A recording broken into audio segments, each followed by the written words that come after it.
ఇప్పుడు పెద్ద సమస్య ఏంటంటే రవిగాంచని చోట కవిగాంచును అంటారు.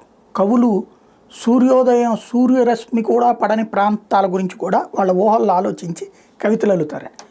మన సైన్యం పాకిస్తాన్లో పాకిస్తాన్ సైన్యానికి కూడా తెలియని ప్లేసులను కూడా మనం టచ్ చేస్తున్నాం. అంత స్ట్రాంగ్గా ఉంది. అంటే టచ్ చేయడం అంటే వెళ్ళగలుగుతున్నాం. వాళ్ళ సైన్యం వెళ్ళడం ఓకే, మన సైన్యం వెళ్ళగలుగుతుంది. పేల్చొస్తుంది, కాల్చొస్తుంది, చూసి రమ్మంటే కాల్చి వచ్చే రకం అంటారు కదా, అట్లుంది. మొన్న రాజ్నాథ్ సింగ్ చెప్పినట్టు హనుమంతుడి సేన ఎక్కడ దాకా వెళ్ళాలో అక్కడ దాకా వెళ్తున్నాం. అదే వాళ్ళు విఫలమవుతున్నారు. మనం లాహోర్ మీదకి వెళ్ళాం, ఇస్లామాబాద్ మీదకి వెళ్ళాం, కరాచీకి వెళ్ళాం.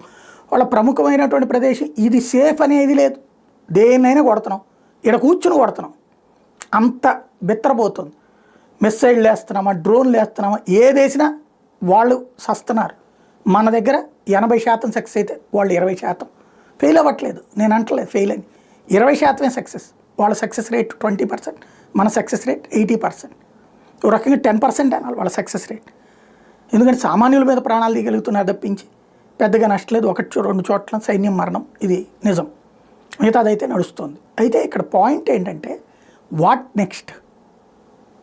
వాళ్ళ ప్రధాన నగరాల మీద మనం దెబ్బకొట్టాం కాబట్టి ఢిల్లీ మీదకి వెళ్ళే ప్రయత్నం చేస్తారు. అందుకని ఢిల్లీలో అలర్ట్. రాజధాని కదా, వాళ్ళ రాజధాని కొట్టాం మనం, మన రాజధాని మీదకి వస్తారు. వాళ్ళ ప్రధానమంత్రి ఇంటికి 21 కిలోమీటర్ల దూరంలో కొట్టాం, వాళ్ళ సైనిక చీఫ్ దగ్గర కొట్టాం. కాబట్టి ఇక్కడ కూడా ఏదో చేయాలన్న ప్రయత్నం జరుగుతుంటుంది. అందుకే ఢిల్లీ అలర్ట్గా ఉండాలి.